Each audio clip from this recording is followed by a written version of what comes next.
The key piece here on individuals breaking UK residence, it's around lifestyle. It would be very easy for me to make you tax resident nowhere. However, that would be what we call the tax tail wagging the dog.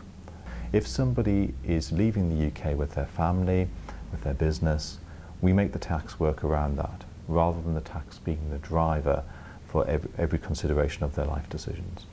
It's a lot easier to actually leave the UK if you've got a defined lifestyle. So for example, if you have a business in the UK and you're going to continue to have a business in the UK once you've left the UK, what impact is that going to have? How often are you going to need to return to the UK?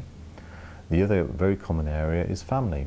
So whether we're talking about children at boarding school, which children at boarding school from a residence perspective generally don't cause a problem, but they do need to be considered.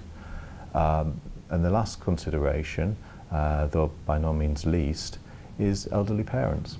If you have elderly parents, what does it mean in terms of how much time you want to spend back in the UK? It may not be elderly parents, it could be other relatives that need support. How much time will you need to spend back in the UK? How will you get there? When you're staying in the UK, where will you stay? Because there are different rules around accommodation. Will you be returning your house? Because there are consequences on that. Will you be staying with friends? And we need to consider whether that's actually available accommodation. There are limits on how much time can be spent with family members. There are also limits as to how much time can be spent in the same hotel. All these areas need to be considered.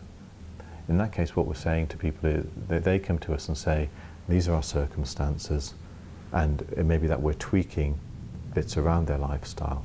That's a lot easier to live with in the long term, rather than saying you can spend 90 nights here, 30 nights here.